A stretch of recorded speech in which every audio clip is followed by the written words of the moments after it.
Assalamualaikum warahmatullahi wabarakatuh.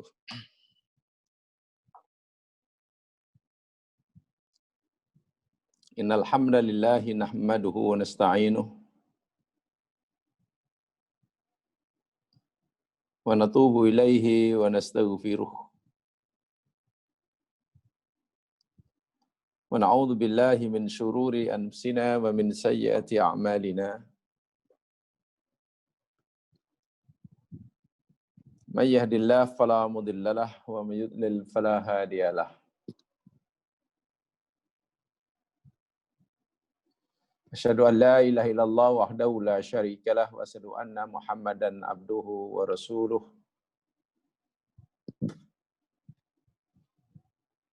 Allahumma salli ala Muhammad wa ala ali Muhammad kama sallaita ala Ibrahim wa ala ali Ibrahim.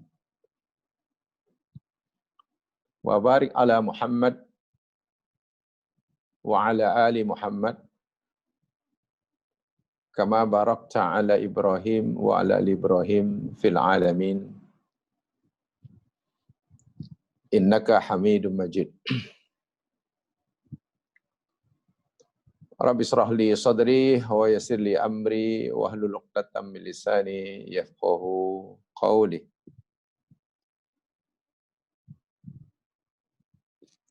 Allahumma bika asbahna wa bika amsayna wa bika nahya wa bika namut wa ilaikan nusur. Allahumma amin.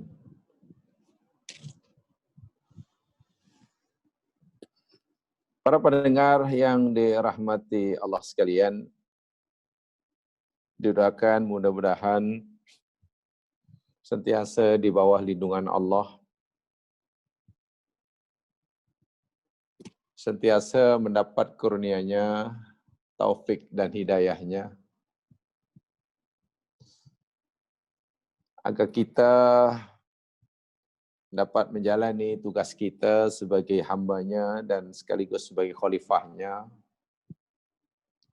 dengan penuh istiqomah. Hingga suatu saat yang Allah sendiri menentukannya. Salawat dan salam mudah-mudahan sentiasa Allah limpahkan pada Nabi besar Muhammad sallallahu alaihi wasallam,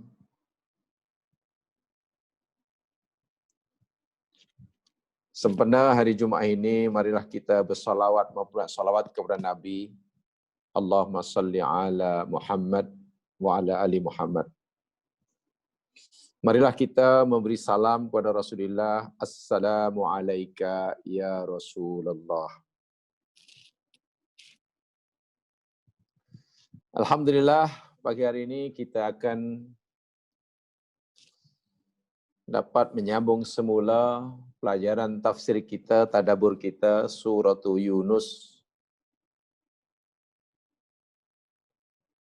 Dan hari ini kita akan pelajari ayat yang ke-46. Coba lihat Al-Qur'annya. Surah Yunus ayat 46.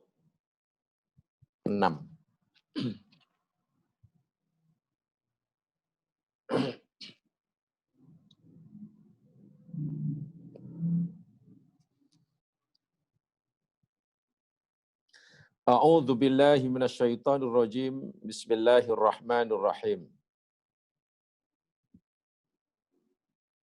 Wa imma nuriyannaka ba'dal ladzi na'iduhum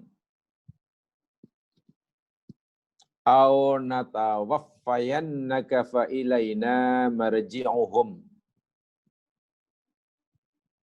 thumma Allahu syahidun 'ala ma yaf'alun.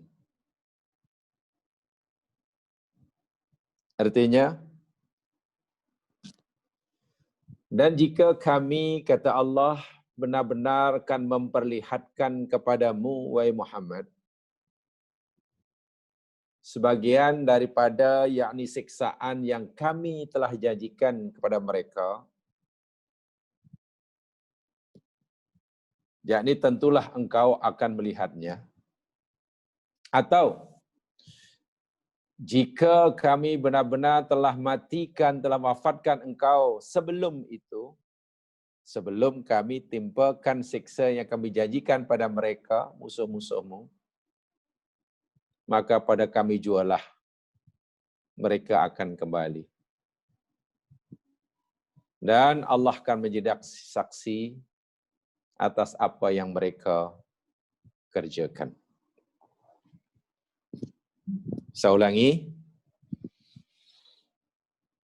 Maksud daripada ayat ini secara umumnya lebih kurang Allah memberitahu pada Nabi Muhammad tentang apa yang Allah akan perlakukan kepada penentang-penentangnya,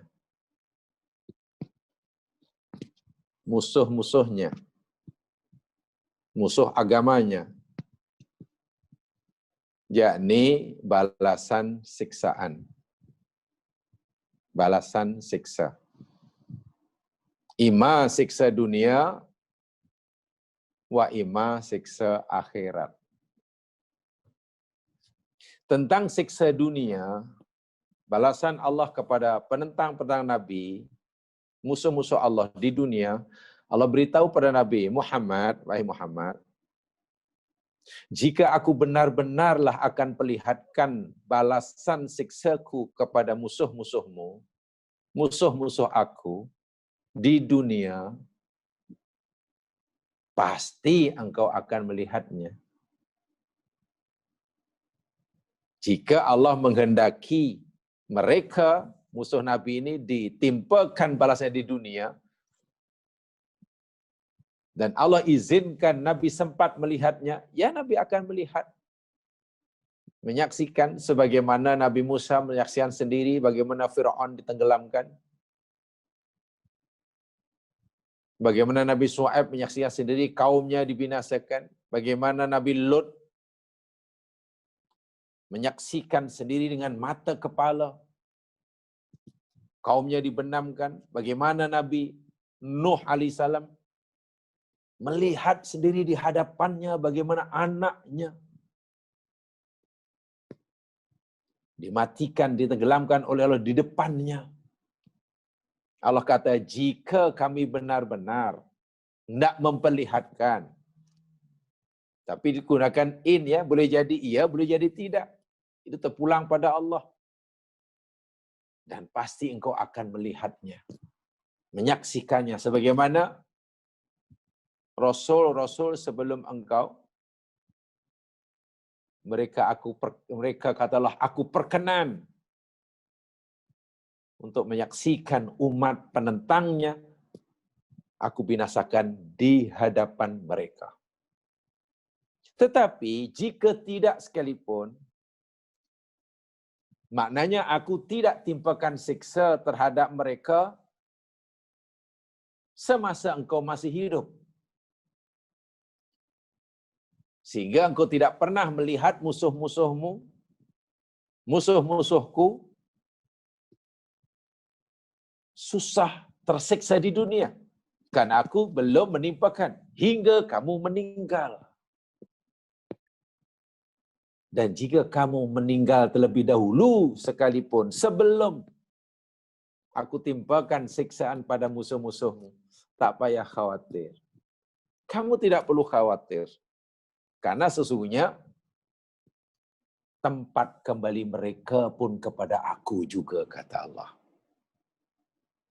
Dan aku menyaksi terhadap perbuatan mereka, dan aku akan berikan balasan terhadap perbuatan mereka. Apa maknanya ya mas sekalian? Nabi akhir zaman ini benar-benar Nabi yang berbeza lah. Ya, kalau boleh dikatakan, Allah memperlakukannya berbeza dengan nabi-nabi dan utusan-utusan sebelum baginda Nabi SAW. Contoh perbezaannya umpamanya, jika nabi-nabi dahulu, jika umatnya terus-menerus menentang, dan seterusnya, mereka akan berdoa kepada Allah, agar mereka dibinasakan. Nabi Nuh pernah berdoa, Nabi Musa demikian juga. Dan Rasul-Rasul sebelum Nabi Muhammad diberi peluang oleh Allah menyaksikan bagaimana kaumnya yang menentang ini dihancurkan di hadapannya. Berbeza dengan Nabi akhir zaman, Nabi Muhammad SAW. Rupanya Allah Subhanahu Wa Taala hanya mengatakan jika kami memperlihatkan, kamu akan lihat. Tapi jika tidak,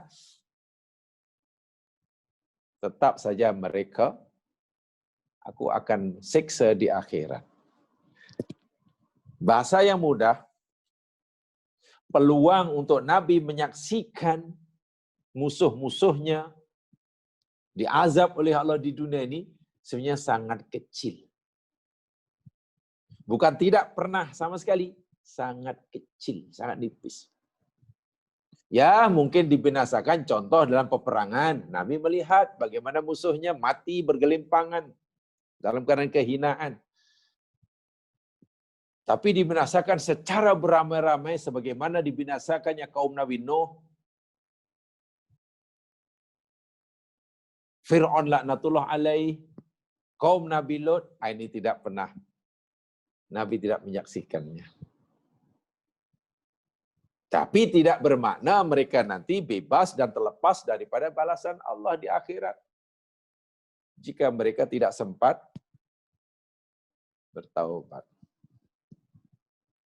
Ini bermakna, jemaah sekalian, Allah memberitahu kepada Nabi kita Muhammad SAW seakan-akan begini, Allah, wahai Muhammad, tidak penting bagi kamu sama ada kamu sempat melihat penentang-penentang dan musuhmu aku binasakan di depan kamu, ataupun aku binasakan selepas kamu meninggal. Bagi kamu tidak penting nak melihat atau tidak. Walaupun mungkin kalau kita ini sebagai manusia biasa, ini kalau kita sebagai manusia, pasti kita lebih suka, lebih puas rasanya melihat musuh-musuh kita, musuh Allah dibinasakan depan mata kita. Kita rasa puas, kepadan. Itu kita, jiwa kita mungkin begitu. Tapi Allah beritahu pada Nabi, bagimu wahai Muhammad, tidak terlalu penting untuk kamu menyaksikan mereka. Engkau ini nabiku yang sangat penyayang. Terlalu hiba bila melihat umatmu, walaupun ia menentangmu, tentulah mereka lain yang didapat. Penduduk Taif rupanya lebih ganas juga, sebagaimana orang.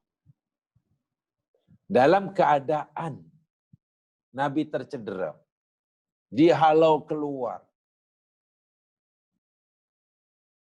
duduk tinggal sekejap di sebuah kebun. Kan waktu itu Jibril alaihissalam datang.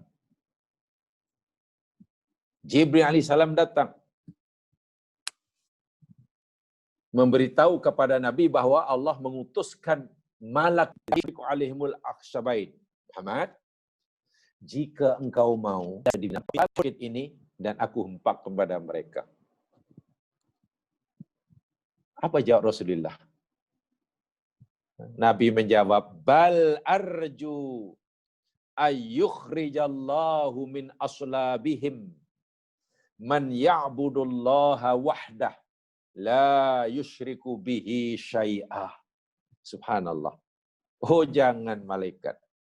Ya kalau dalam bahasa kita, terima kasih sajalah. Simpan sajalah bantuan kamu itu. Terima kasih sajalah. Tak payahlah engkau hempapkan, kau timpakan penduduk Taif dengan bukit ini. Bahkan aku, kata Nabi, arju, aku mengharap. Dan aku yakin, aku sentiasa akan berdoa.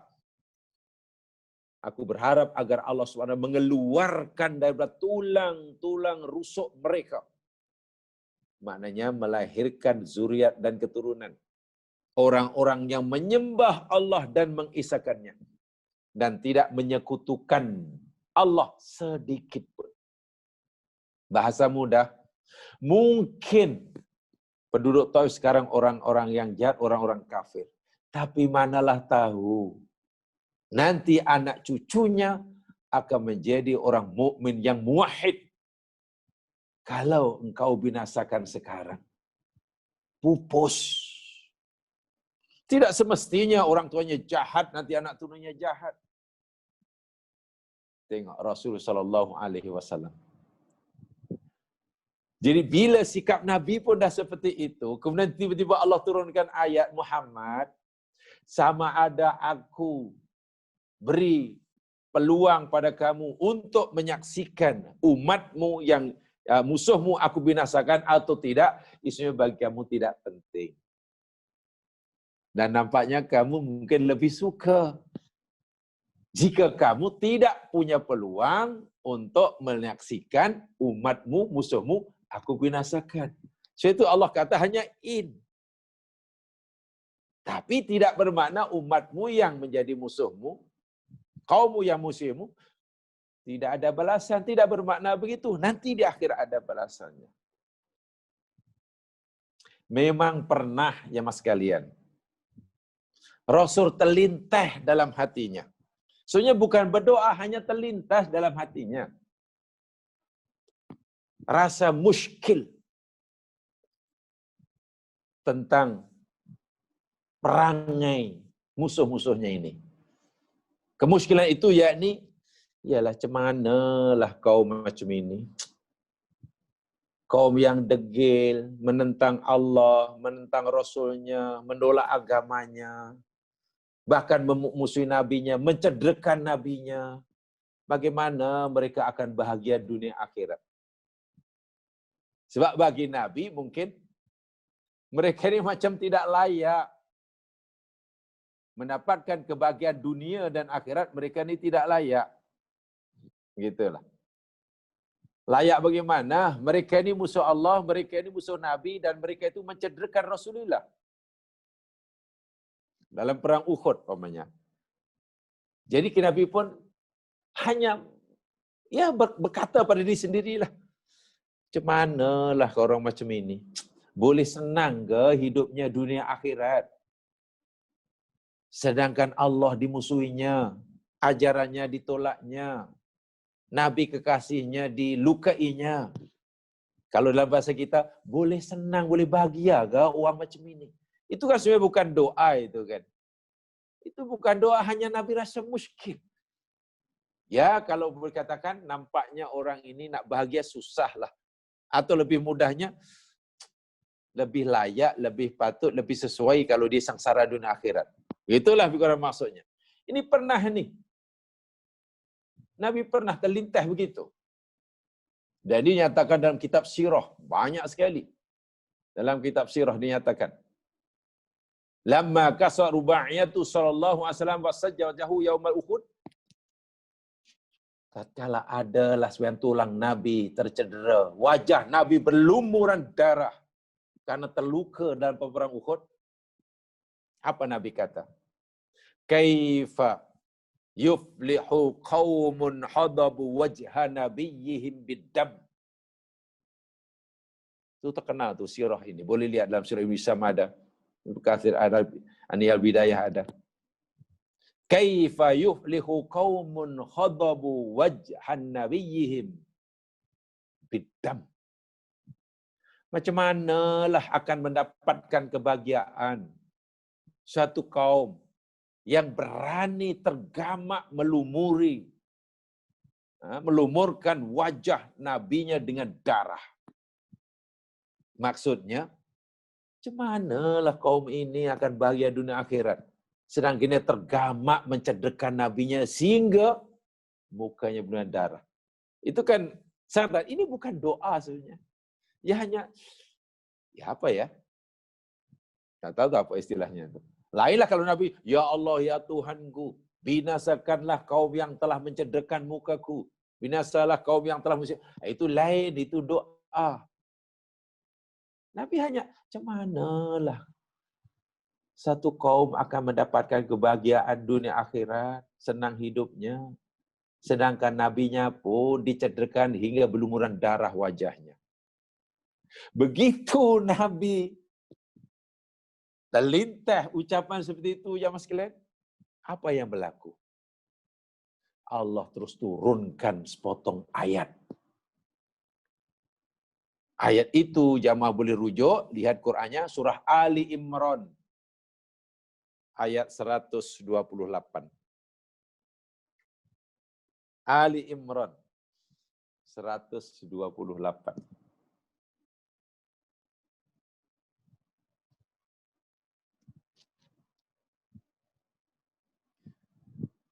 Di dalam surah Ali Imran ayat 128 ini jawaban Allah. Jawaban Allah terhadap apa yang difikirkan oleh Nabi ketika Nabi memberi komentar kepada musuh-musuhnya yang mencederkan itu. Yang Nabi kata nampaknya susah, orang macam ini senang dunia akhirat ni. Allah turunkan ayat, laisa laka minal amri syai' aw yatuba alaihim aw yu'adzibahum fa innahum zalimun. Ini jawaban Allah, ini respon spontan Allah. Laisa laka minal amri syai'. Mana laisa syai'un? Laisa laka syai'un minal amri. Muhammad, tidak ada hak bagimu sedikit pun dalam urusan ini. Apa maksudnya? Kan Nabi tadi mengatakan coba menafikan bahwa orang yang memusuhinya, kaum yang musuhinya, mereka yang mencederkan wajahnya, Nabi menafikan orang ini tak layak dapat kesenangan dunia akhirat. La yuflih. La yuflih tidak bahagia. Dalam bahasa kasarnya, orang seperti ini layak binasa dunia akhirat. Itulah kalau bahasa kasarnya. Tapi Nabi tak gunakan mereka ini layak disiksa dunia akhirat. Tak. Nabi kata, orang ini nampaknya tak layaklah bahagia dunia. Macam mana nak senang dunia akhirat. Gitu maksudnya. Baru begitu pun Allah Nabi ingatkan, Muhammad, tak ada hak bagi kamu dalam urusan ini. Kenapa kamu berfikir begitu? Kenapa kamu berfikir bahwa orang ini tidak layak dapat kebahagiaan dunia akhirat? Atau sebenarnya, kenapa kamu fikir orang-orang ini, musuh kamu ini, patut dibinasakan dunia akhirat? Aw yatuba alaihim aw yu'adzibahum. Sehingga Allah sendiri yang akan memberi taubat. Boleh jadi Allah akan memberi taubat, menerima taubat mereka. Allah Maha tahu, ada di antara mereka nanti yang bertaubat dan kemudian Allah terima taubatnya dan mereka menjadi mukmin muslim yang baik sehingga mati sebagai orang mukmin yang baik. Aw yu'adzibahum, atau Allah boleh menyiksa mereka jika mereka terus memusuhinya dan tidak bertaubat sebelum matinya. Fa innahum zalimun.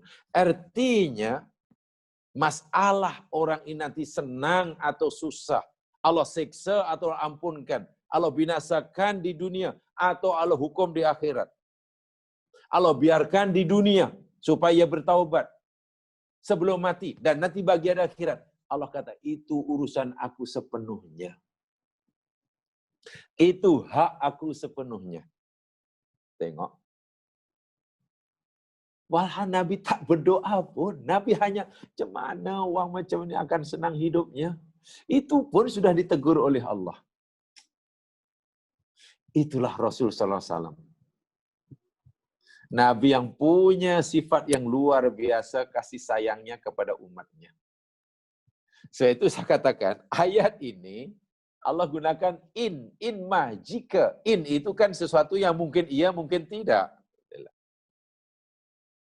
Jadi, jika Allah kehendaki, ya Nabi boleh menyaksikanlah kaumnya ini dibinasakan di depan matanya. Jika Allah menghendaki. Tapi jika tidak pun, Nabi tidak perlu khawatir, tak perlulah nak sangat melihat musuh-musuhnya dibinasakan di depan matanya. Karena Nabi sebenarnya tidak pernah terlintas untuk itu. Baru terlintas itu pun dah ditegur oleh Allah. Dua kisah yang saya kata tadi, peristiwa Taif dan peristiwa Uhud. Itu menjadi bukti bahwa Rasul ini mahukan semua umatnya akan masuk surga. Termasuklah kaumnya yang memusuhinya semasa hayatnya pun. Nabi masih berharap suatu saat sebelum matinya sempat bertaubat.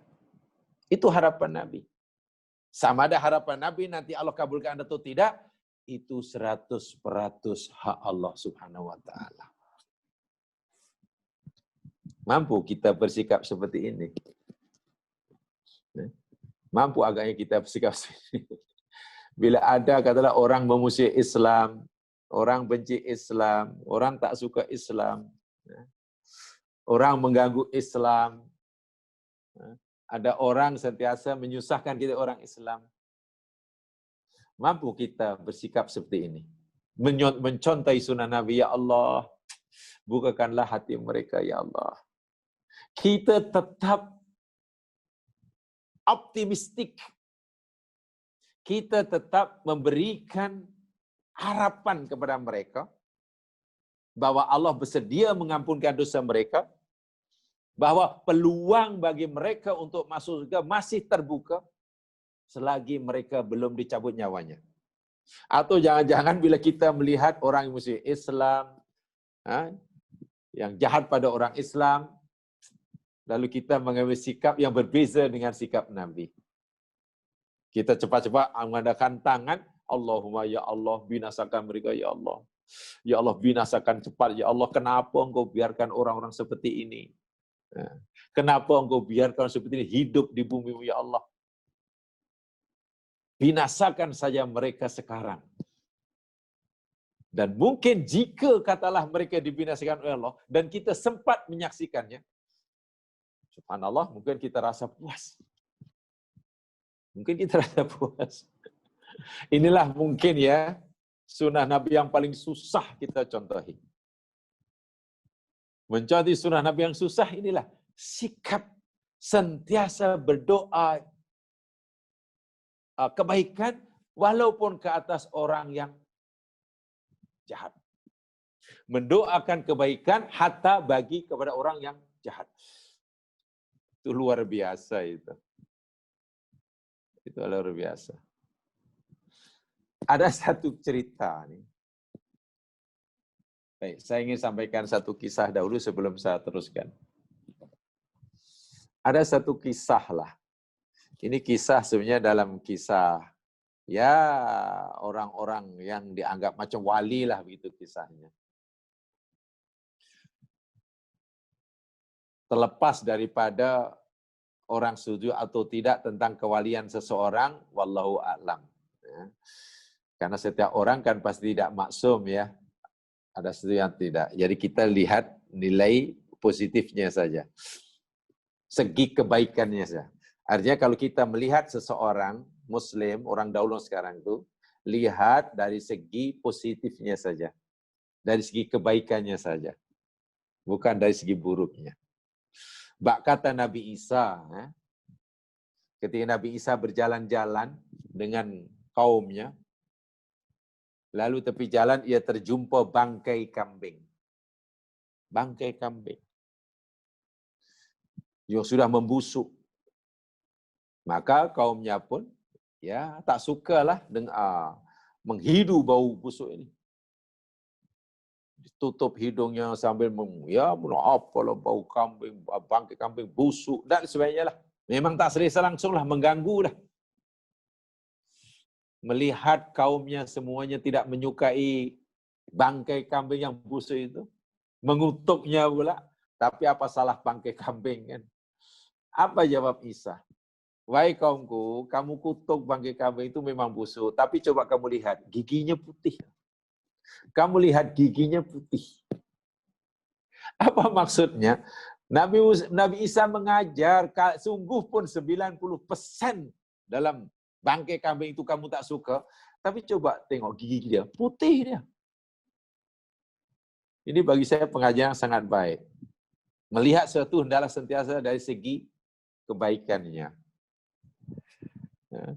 Jangan nanti 90% baik, 99% baik, 1% yang tak baik, lalu kita hilang.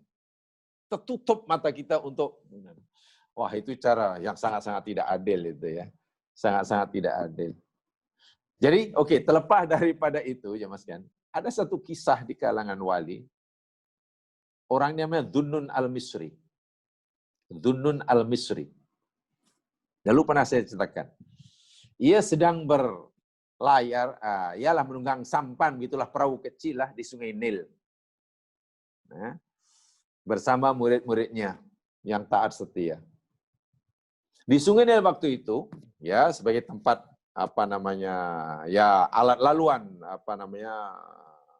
transportasi, banyaklah kapal-kapal yang lain, sampan-sampan yang lain-lain.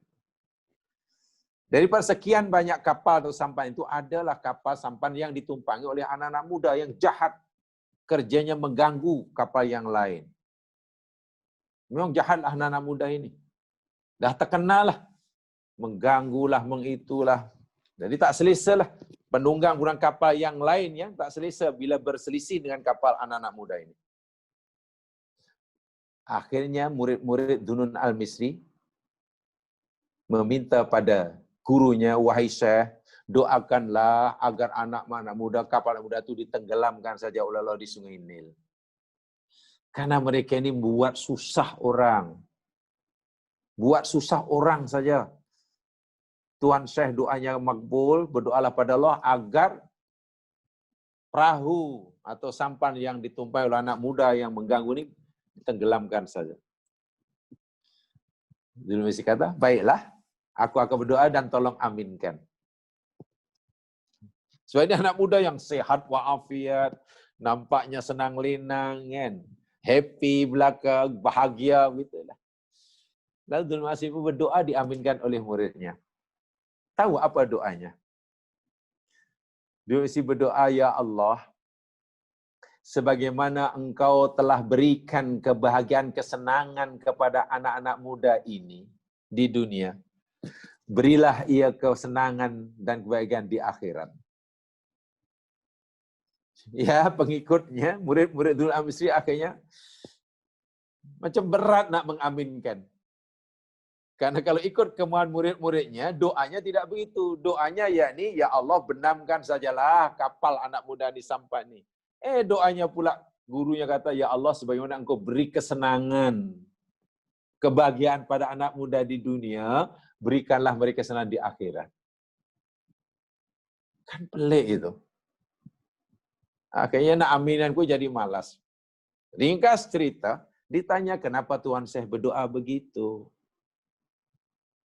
Kenapa Tuan Syekh doa begitu? Kata saya, ya apa salahnya? Jika mereka di dunia nampak happy seperti itu, dan Allah nanti beri kesenangan di akhirat, kan kita untung. Dia untung, kita pun untung. Tapi bila kita doakan supaya Allah benamkan, apa untung kita? Puaskah kita melihat orang lain dibinasakan oleh Allah karena doa kita? Diringkas cerita, masa berlalu, berselisih juga dalam itu, tiba tertarik. Anak muda ini tertarik kepada kapal yang dinaiki oleh Dhunnun al-Misri dan murid-muridnya. Mendekati. Ya, murid Dhunnun al-Misri sudah mulai berjaga-jagalah, kot-kot mau nyerang ke apa. Setelah dekat bagi salam, nah setelah salam, dah ini ringkas cerita, akhirnya ia minta izin untuk belajar. Diterima jadi muridnya. Anak muda yang jahat sampai jahat jadi menjadi muridnya. Belajar agama. Menjadi orang yang baik. Menjadi orang yang soleh. Sebagai murid-murid tua yang lainnya. Saat itulah Dhunnun al-Misri baru memberitahu kepada muridnya. Sekarang kamu tahu, berkat doa kita tempoh hari, sekarang siapa yang untung, siapa yang rugi? Semua kita untung. Kita beruntung karena Allah kabulkan doa kita. Saudara kita yang jahat sekarang jadi baik. Dia pun untung berkat doa kita yang Allah kabulkan. Daripada jahat jadi baik. Coba kalau doa kita dahulu, ya Allah jahanamkan dia. Inilah sunnah Nabi yang paling susah untuk kita lakukan. Bak kata Nabi tadi, ya Allah, janganlah engkau binasakan. Kami haraplah zuriatnya nanti ada yang mukmin. Beri mereka hidayah. Lainlah Nabi Nuh. Kalau Nabi Nuh kan tidak begitu doanya. Ya. Nabi Nuh di dalam Al-Quran ketika melihat kaumnya sudah sangat melampau, doanya yakni sebagaimana yang Allah rakamkan di dalam Al-Quran. Coba lihat dalam surah Nuh. Ini sekadar contoh ya. Surah Nuh, surah yang ke-71. Ayat 26. Tengok. Kalau sikap Nabi seperti itu pada kaumnya, lalu bandingkan dengan sikap Nabi Nuh kepada kaumnya. Coba lihat. Surah Nuh, surah 71, ayat 26. Wa qala Nuhur Rabbi la tadhar 'alal ardi minal kafirina dayyara. Innaka intadharhum yudillu ibadaka wa la yalidu illa fajiran kaffara. Wa qala Nuhun, dan berkatalah Nuh, Rabbi, wahai Tuhanku, la tadhar 'alal ardi minal kafirina dayyara. Janganlah engkau biarkan di atas muka bumi ini daripada orang kafir dayyara sebagai tempat tinggalnya. Ya Allah, janganlah engkau biarkan ada orang kafir yang mendiami bumi ini, yang menjadikan bumi sebagai tempat tinggalnya. Itu kan keras sekali doanya tuh. Doanya sangat keras sekali. Maksudnya kalau dalam bahasa kasarnya lah, Nabi Nuh berdoa, ya Allah,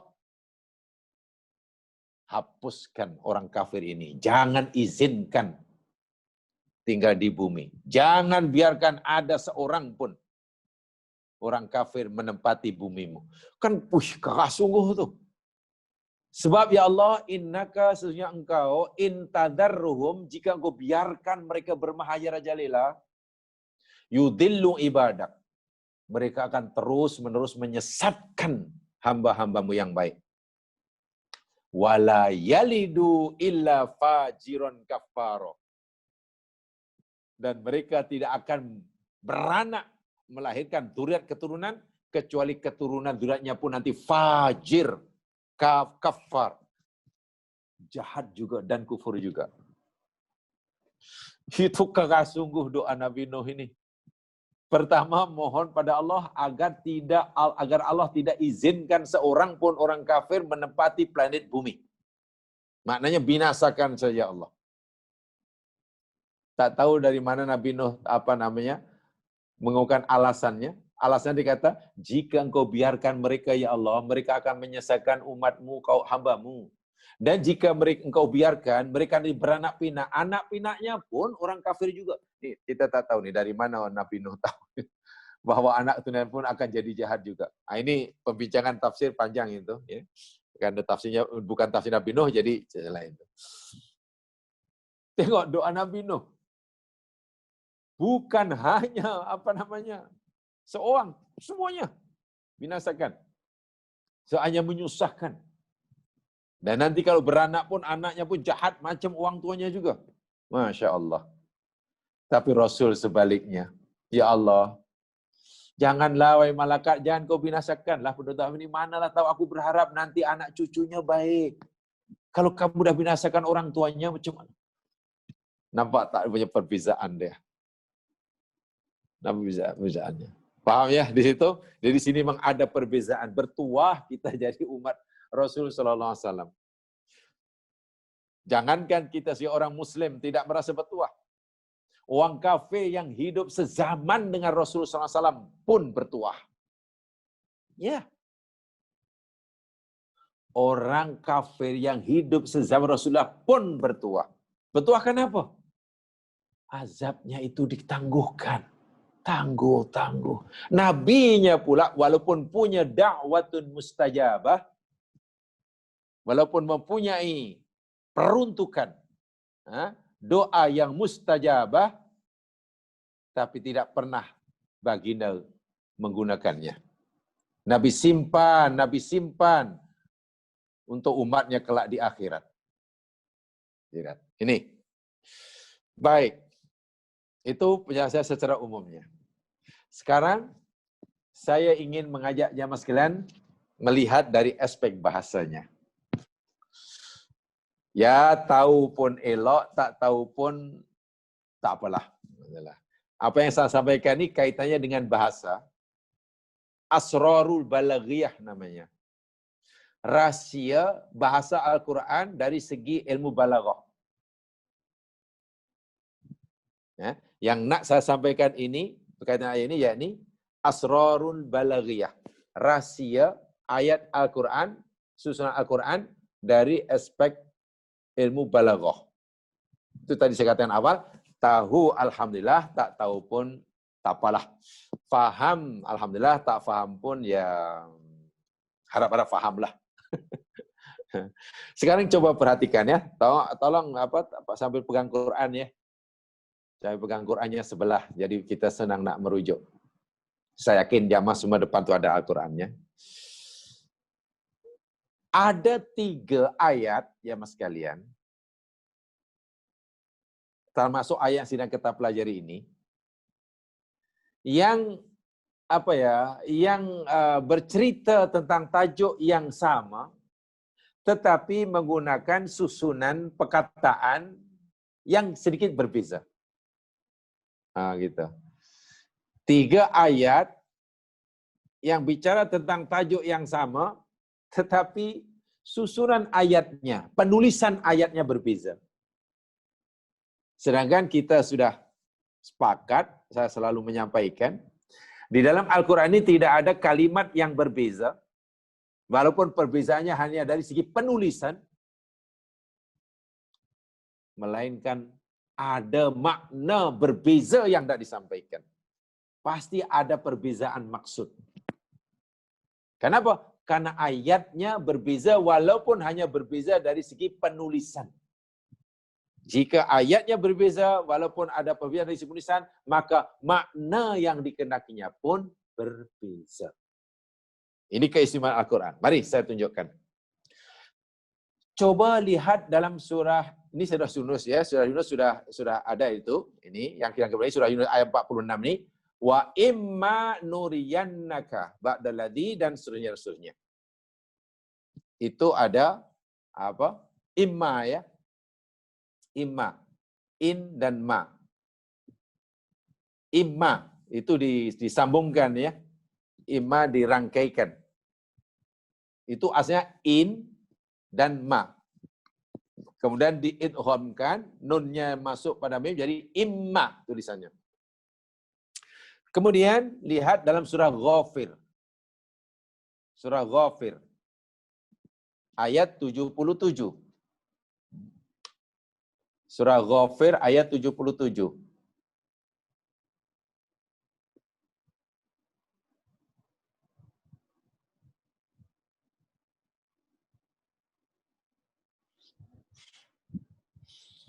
Di dalam surah Ghafir ayat yang ke-77 bunyinya sama. Ya, dekat-dekat samalah. Allah berfirman,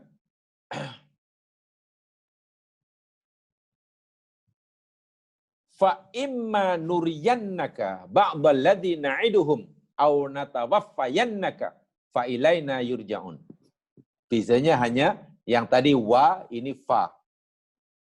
Dalam surah Yunus fa imma ini yang dalam Yunus wa imma, ini fa imma. Tapi yang saya nak sampaikan immanya tuh. Sama-sama imma. Aslinya in campur ma kemudian diidghamkan menjadi imma. Nah, menjadi imma begitu. Oke. Okay? Idgham maksudnya diidgham, dimasukkan imma. Nah, sekarang lagi satu sebab ada tiga. Ada lagi tiga. Surah Ar-Ra'du.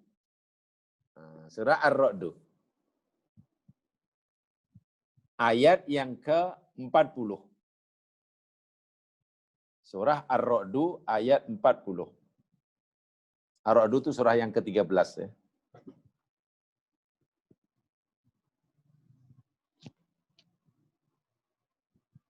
Ayat yang ke-40. Di situ Allah Subhanahu wa taala berfirman, wa imma nuriyannaka ba'dal ladzi na'iduhum aw natawaffayannaka fa inna ma'alaikal balagh wa 'alainal hisab. Inma. Bacanya imma tapi penulisannya inma. Oke. Saya ulangi, dalam surah Yunus dan surah Ghafir penulisannya imma. Hamzah, mim, alif ada tasdid. Jadi innya masuk pada ma. Diidghamkan imma. Sementara dalam surah Ar-Ra'du innya dipisahkan, in baru ma. Tidak diidghamkan, in ma. Tapi dibaca idgham imma juga lah bacanya. Ceritanya sama. Cerita yakni tentang azab yang Allah janjikan kepada musuh-musuh Islam. Boleh jadi Nabi diberi peluang oleh Allah untuk menyaksikan kaum penentangnya itu melihat kaumnya disiksa di hadapan matanya. Boleh jadi tidak. Dengan sebenarnya. Jadi yang ingin saya sampaikan dari asrarun balaghiyatun, rahasia ayat Al-Quran dari aspek balaghah, khasnya di penulisan. Kenapa ketiga-tiga ayat yang cerita tajuk yang sama, tapi penulisannya berbeza. Jadi tolong diikutkan tadi ya. Yang Yunus yang kita punya imma, sambung. Ghafir imma, sambung juga. Tapi dalam surah Ar-Ra'du, in dan ma. Bacanya imma juga, tapi dipisahkan. Kalau kita kaji rupanya ada. Quran sangat cermat. Quran sangat teliti. Sehingga ketelitiannya, hampir-hampir tidak dapat diketahui kecuali kita betul-betul tadabbur. Tapi kalau kita cermati betul-betul cermat tadabbur baru kita Masya Allah. Patutlah yang ini dirangkaikan, diidghamkan, yang ini tidak. Mungkin gitu. Baik, apa rahasianya? Jamaah sekalian, di dalam dua surah Yunus dan Ghafir, ya, di dalam dua ayat Yunus dan Ghafir, Yunus 46 dan Ghafir 77, dan Ghafir 77. Kedua-dua ayat ini, innama huwa fi kalamil alal akhirah. Kedua-dua ayat ini cerita tentang akhirat. Kaitannya dengan akhirat. Dari mana kita tahu kaitan dengan akhirat? Kedua-dua surah ini, surah ayat ini tengok dalam surah Yunus ditutup dengan wa ilaina marji'uhum. Ada begitu. Fa ilaina marji'uhum tsummallahu sahidun ala ma yaf'alun. Itu akhirat itu. Kepada kamilah kembali mereka. Itu di akhirat. Demikian juga surah Ghafir. Jadi kita kena tengok Yunusnya dan Ghafirnya gitu ya supaya tidak. Dalam surah Ghafir pun kaitannya dengan akhirat.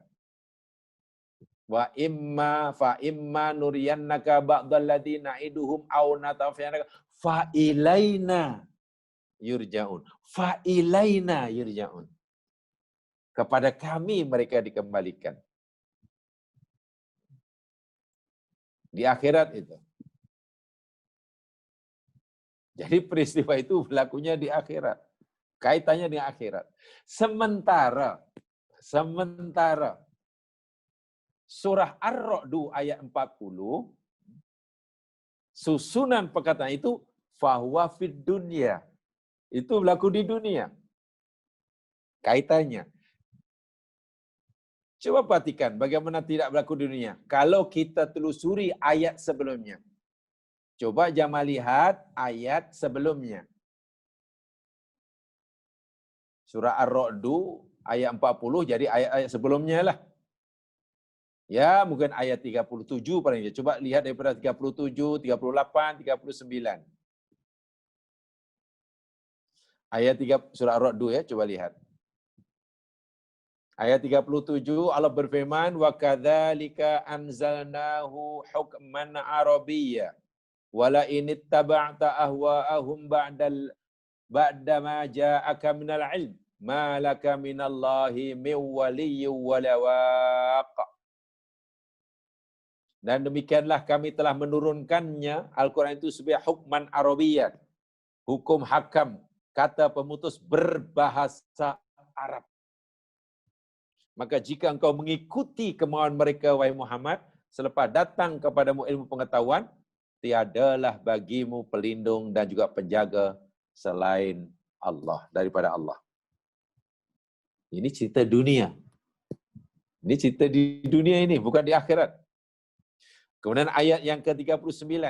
Walaqad arsalna rusulan min qablika.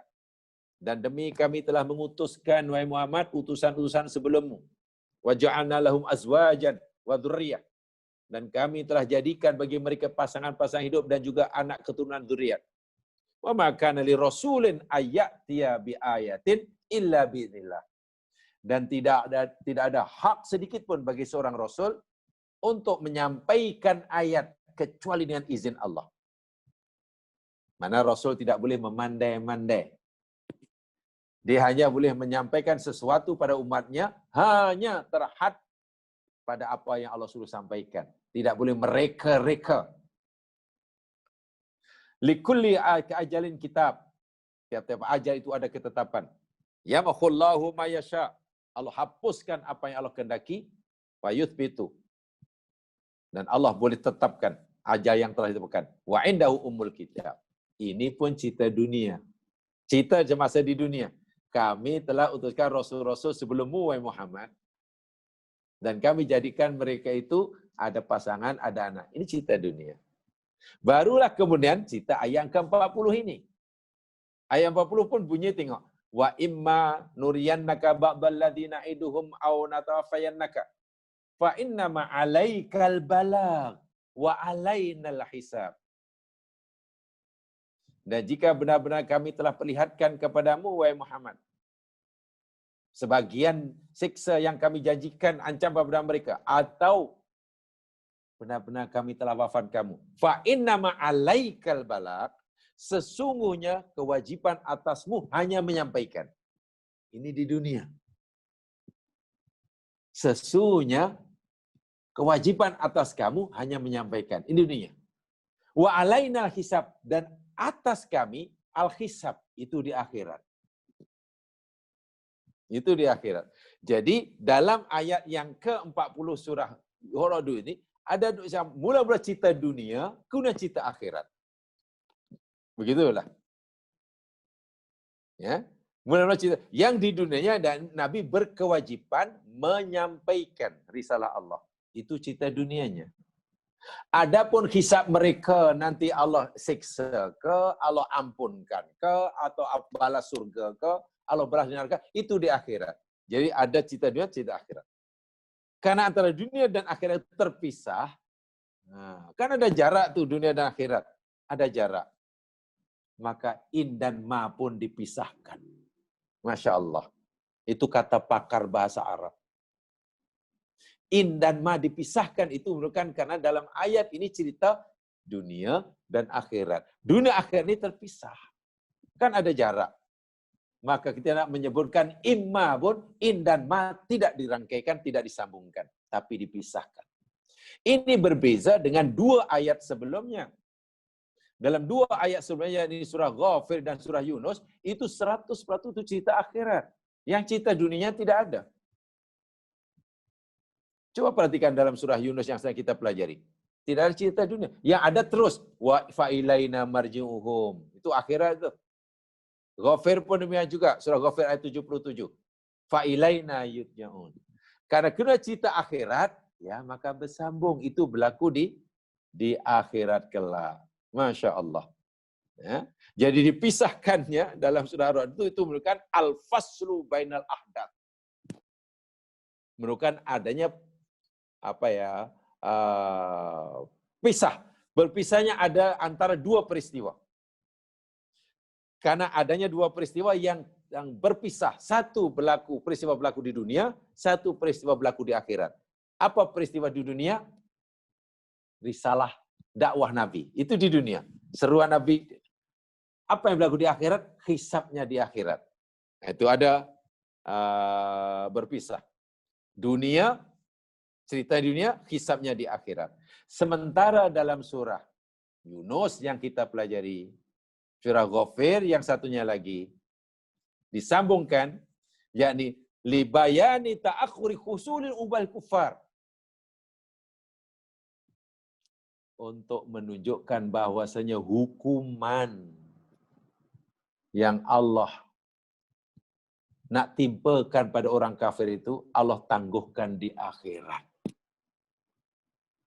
Hukumannya itu berlaku di sana, masanya pun berlaku di sana.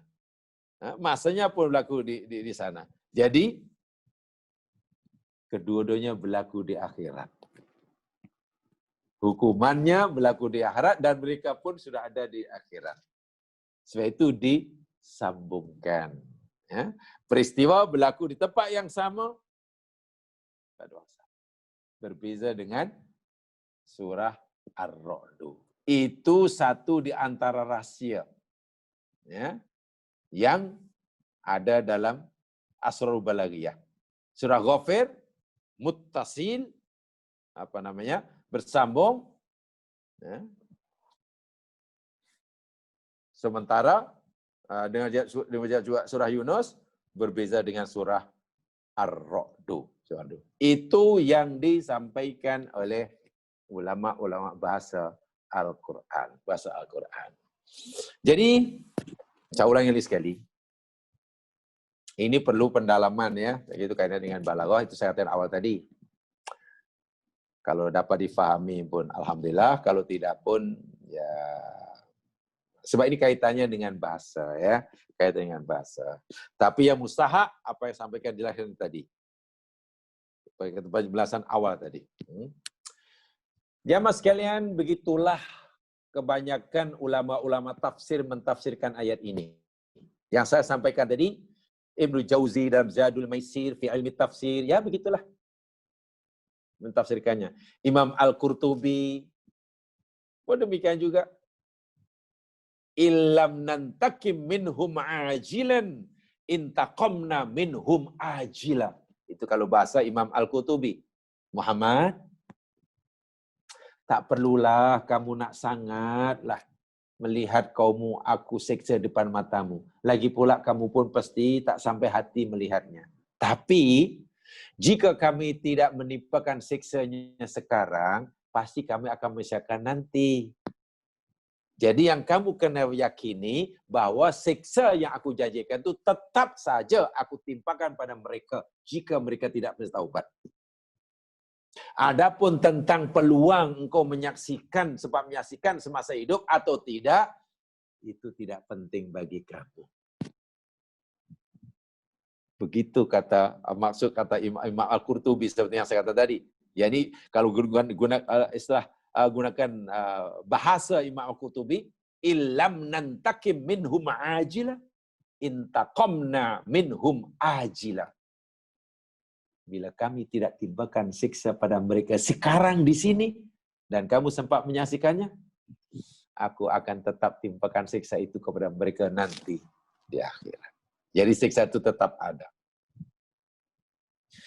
Fakhruddin Ar-Razi, lebih kurang begitu, memangnya dalam tafsir Mafatihul Ghaib. Wa'lam anna hadza yadullu ala annahu ta'ala ya rasuluh anwa'an min dzulil kafirin wa fid dunya. Wa yazidu alaihi ba'da wafatihi.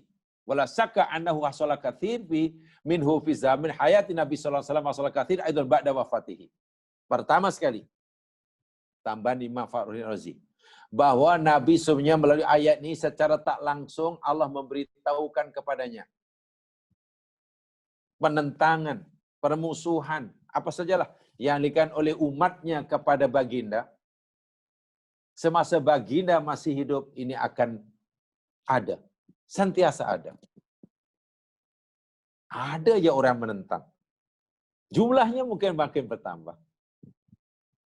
Hatta nanti jika baginda telah wafat sekalipun, contoh sekarang, yang menentang Nabi, yang menolak ajaran pun masih ada. Dan jumlahnya makin banyak. Jumlah makin banyak. Itu kata Fakhruddin Artabi. Sebab Allah kata, jika kami benar-benar menimpakan balasan yang kami ancam pada mereka, sama ada ketika engkau masih hidup atau selepas engkau telah meninggal. Maknanya, orang-orang yang menentang Nabi, ajaran Nabi ini masih sentiasa ada, hatta selepas baginda Nabi wafat. Itulah. Bahkan makin banyak. Waladhi rasul yaumul qiyamah aktsar. Dan nanti bila hingga akhir kiamat, lagi banyaklah. Lagi banyak. Wa huwa tambih ala anna akibatul muhkin mahmudah wa akibatul mudhimin madmumah. Dan sekaligus ini adalah pemberitahuan daripada Allah bahwa akibat orang yang membenarkan dakwah Nabi itu adalah kemuliaan, sementara akibat orang yang mendustakan ajaran Nabi itu adalah kehinaan. Ya contoh ajalah jamaah sekalian. Ini contoh yang mudah ajalah ya, secara faktanya. Umat manusia yang tinggal di planet bumi sekarang ini ya dijangkakan 7 bilion lebih lah. Ya okey lah, lebih kurang 7 bilion, antara 7 bilion hingga 8 bilion lah. Daripada 7 hingga 8 bilion ini, berapa jumlah umat Islam? Atau maksudnya yang memeluk agama bernama Islam? Praktis atau tidak, itu nanti dulu. Kan lebih kurang hanya 2 bilion enggak apa ya? 2 bilion. Okeylah kita katakan 2 bilion. Yang 5 bilion maknanya bukan Muslim atau tidak beragama Islam. Sedangkan Allah telah berfirman, Innad dina indal Islam. Wa may yattabi ghayra Islam dinan fala yuqbal min wa huwa fil akhir minal khasirin.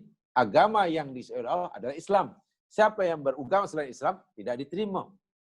Maknanya yang menerima ajaran Nabi hanya 2 bilion. Tak ada pun 50%. Hanya berapa tu ya? Berapa persennya itu? Sedikit. Musuhnya yang menolak banyak. Daripada 2 bilion itu pun, adakah kita fikir semuanya taat 100% kepada Nabi? Pun juga tidak kan? Dari 2 bilion itu pun bukan taat 100%.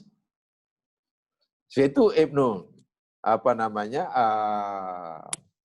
Ar-Razi menyatakan, ayat ini bukan sekadar cerita tentang siksaan, tapi juga cerita tentang jumlah orang yang menentang Nabi ini sentiasa bertambah. Semasa hidup pun Nabi, ajaran ada yang menentangnya, nanti selepas baginda wafat pun ada juga menentang, bahkan semakin ramai. Hanya Allah dah beritahu Nabi, jangan khawatir, yang menentang kamu, ima semasa kamu masih hidup atau selepas kamu nanti meninggal, siksa sebagai balasan, siksaku sebagai balasan mereka akan tetap aku timpakan pada mereka. Itu kata Ar-Razi. Kata Ibnu Ashur dalam kitab tafsirnya At-Tahrir wa Tanwir, kana dzikru takdzibihim alladhi jaa fi sadri surah wa qala kafirun in hadza la sihrun mubin. Tumal wa'id ala bi'adzabin yahilu alaihim wa israila annam kadzabil wa'id fi qali walau yu'ajjilu Allahu lin-nasi sirah istijalahum bil khair ila qaumil yadu kaifa ta'malun mundhira. Kalau kita perhatikan kata Ibnu Ashur memahami ayat ini agak panjang. Jamaah boleh baca dalam kitab beliau, kitab tafsirnya At-Tahrir wa Tanwir. Ibnu Ashur mengaitkan ayat ini daripada awal surah. Daripada ayat yang kedua lagi. Di mana kedua orang kafir menuduh bahwa Quran itu sihir, Nabi itu ahli sihir. Lalu mereka meminta agar azab Allah yang Allah janjikan buat mereka jika mereka bersalahlah. Jika perbuatan mereka menentang ajaran Nabi itu salah dan sesat, mereka mencabar Nabi, mencabar Allah agar Allah segerakan siksanya. Itu dalam ayat 11 hingga 14 ada itu. Kemudian ayat ini sebagai responnya. Mula-mula mereka Allah cerita mereka menolak ajaran Nabi. Al-Quran dianggap mereka percaya sebagai sihir. Nabi dipercaya sebagai ahli sihir. Sebagai ahli sihir, pembohong dan sebagainya. Kemudian mereka tidak merasa bersalah. Ajaran Nabi lah yang mereka anggap sebagai pembohong. Lalu mereka kata, seakan-akan kata, Muhammad, jika ajaran kami ini salah dan sesat, jika perbuatan kami menolak ajaran kamu itu dianggap satu kesalahan dan satu dosa, dan kamu kata kami akan mendapatkan siksa daripada Tuhanmu karena kami menentangnya, karena kamu anggap salah, sekarang tak payahlah tunggu lama-lama. Tak payah tunggu lama-lama. Segerakan sajalah siksa itu. Segera saja. Timpakan saja, minta pada Tuhan kamu supaya kami disiksa segera, ya tak payahlah nanti-nanti. Itu ada tuh di dalam ayat yang 11, coba Jamal lihat. Dalam surah Yunus nih. Di dalam surah Yunus yang sudah kita beri dalam ayat yang sebelumnya. Saya ulangi. Di ayat yang ke-11 tuh. Ada kan? Allah Subhanahu wa taala berfirman, "Walau yu'ajjilullahu lin-nasi syarra istijalahum bil khair, laqudiya ilaihim ajaluhum. Fa nadharul ladzina la yarjuna liqa'ana fi tughyanihim ya'mahun." Kalaulah Allah segerakan bagi manusia itu keburukan sebagaimana mereka minta disegerakannya kebaikan. Mereka bila minta kebaikan memohon agar ianya disegerakan, segera ditunaikan. Mereka itu pula begitu berani mencabar Nabi, mencabar Allah, kalau betullah siksa itu ada dan kami ini berhak disiksa, tolong siksa sekarang. Jangan tangguh-tangguh. Apa jawaban Allah? Kalaulah aku kabulkan permohonan mereka agar aku menyegerakan siksa buat mereka, sebagaimana mereka minta aku segerakan permintaan baik mereka, la qudiya ilaihim ajaluhum. Ya, pasti sudah tamat riwayat mereka. Jadi itu Allah katakan, Allah tangguh. Ditangguh itu yakni bukan bermakna tidak ada balasan. Saya menyatakan, ini penangguhan. Ini namanya imhal. Bukan ihmal. Imhal itu penangguhan. Penangguhan balasan. Bukan ihmal. Ihmal itu maknanya ditiadakan. Jadi mereka fikir hanya karena doa mereka agar siksa itu disegerakan Allah tidak kabulkan, lalu mereka fikir siksa itu tidak ada. Wah, hakikatnya bukan ihmal, imhal. Kenapa Allah tangguhkan juga? Adakah Allah tak cukup bukti? Maha suci Allah. Adakah Allah tidak ada keberanian untuk menyiksa mereka? Maha suci Allah, tidak berani. Tapi penangguhan itu sebetulnya rahmat. Mereka diberi peluang oleh Allah untuk memperbaiki dirinya. Dan yang keduanya, ini jugalah sebenarnya yang diinginkan oleh Nabi SAW.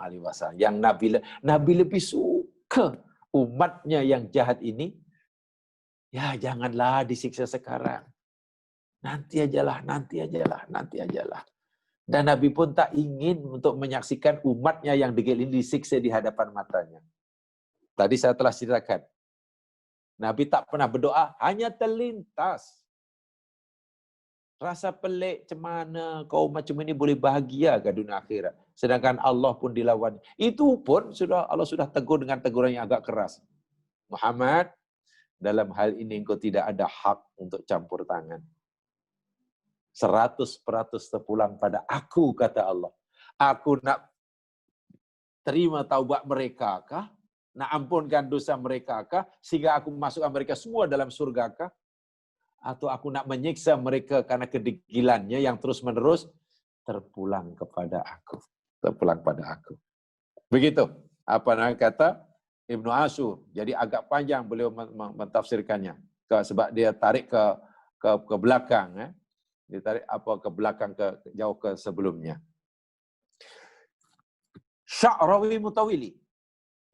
Saya ingin sampaikan lagi apa pendapat Imam Sya'rawi Mutawili atau Mutawili Sya'rawi.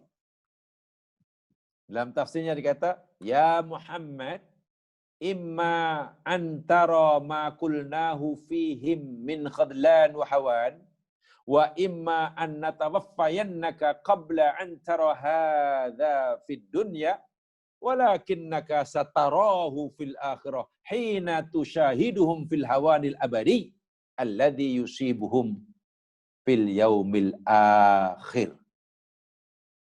Ini dalam tafsir Asy-Sya'rawi ketika mentafsirkan ayat ini.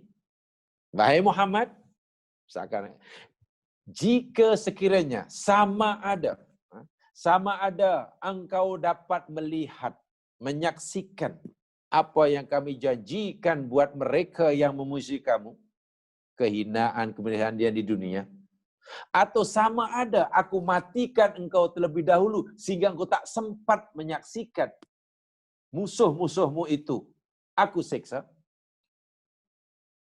tak jadi masalah.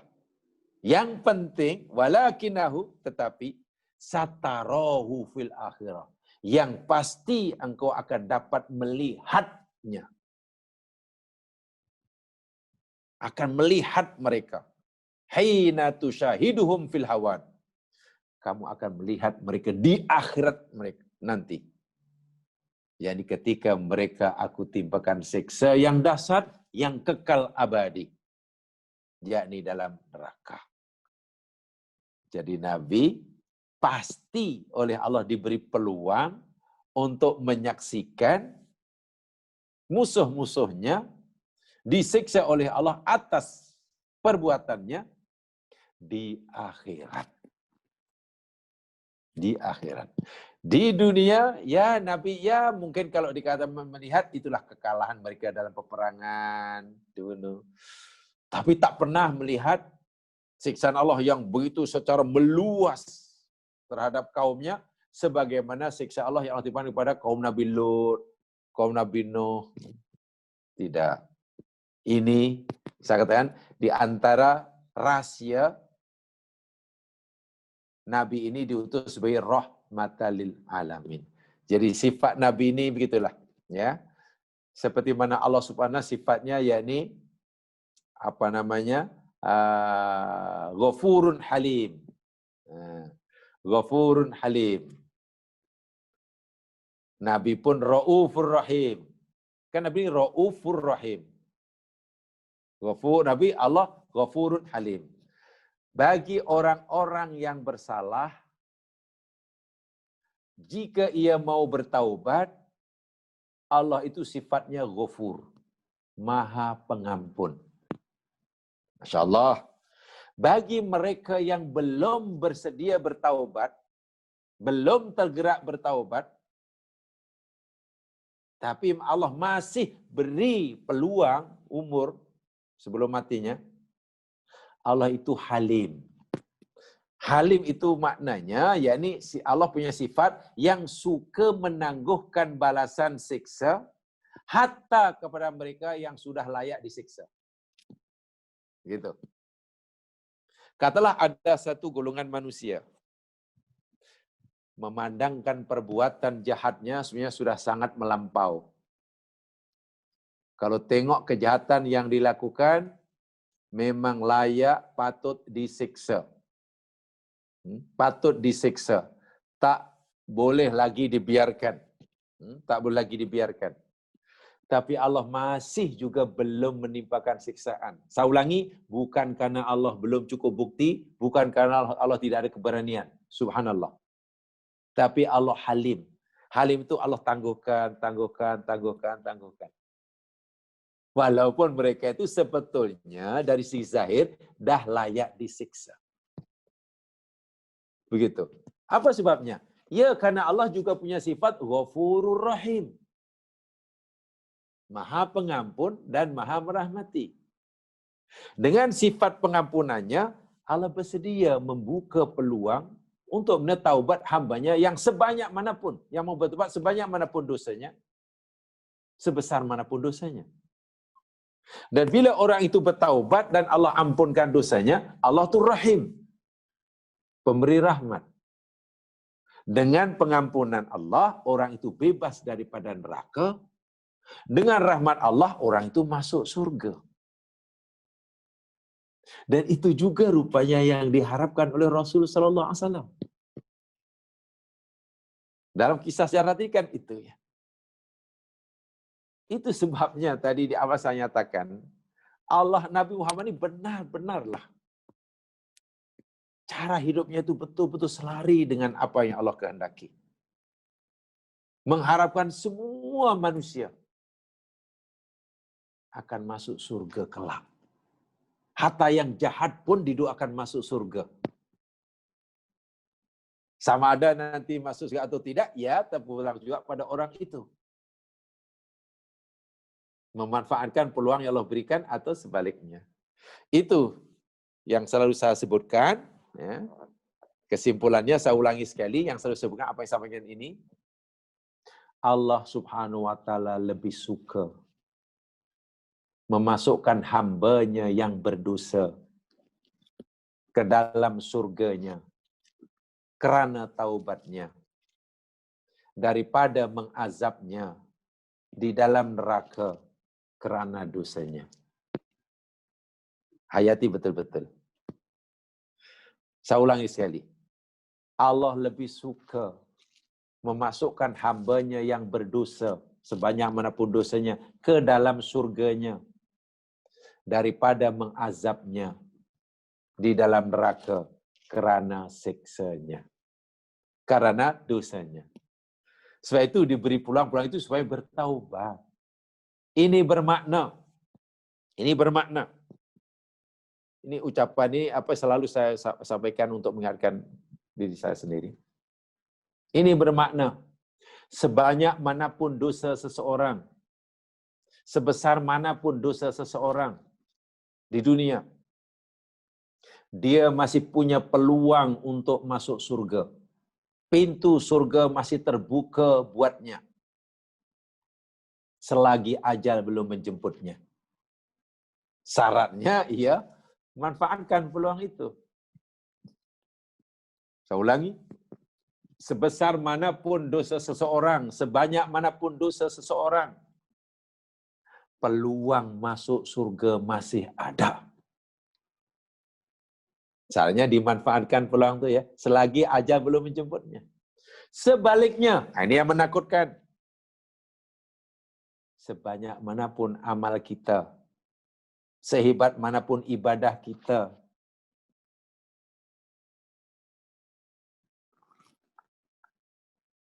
jaminan masuk surga belum ada. Selagi ajal belum menjemput kita. Saya ulangi.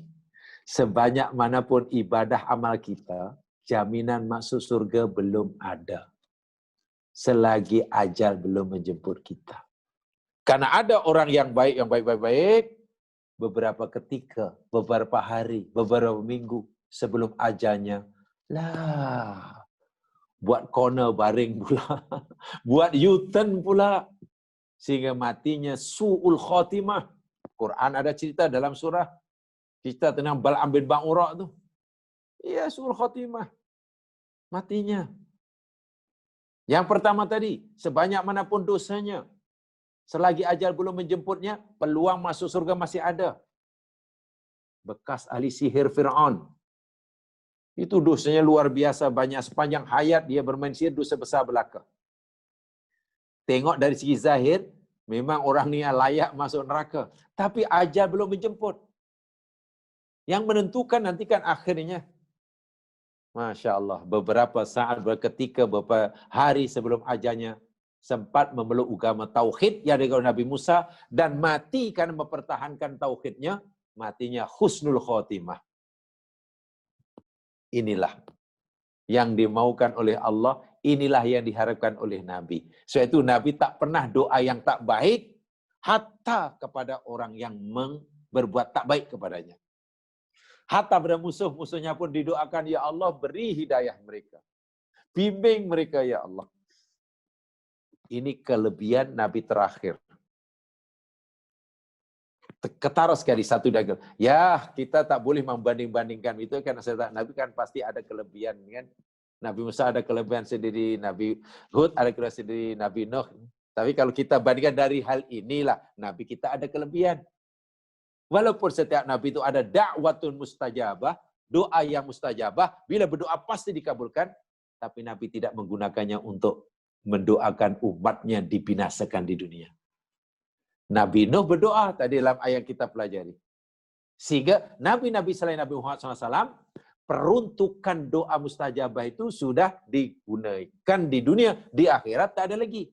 Nabi Muhammad masih punya peruntukan doa mustajabah. Dan Nabi akan gunakan di akhirat untuk memohonkan syafaat kepada Allah bagi umatnya yang layak mendapat syafaat.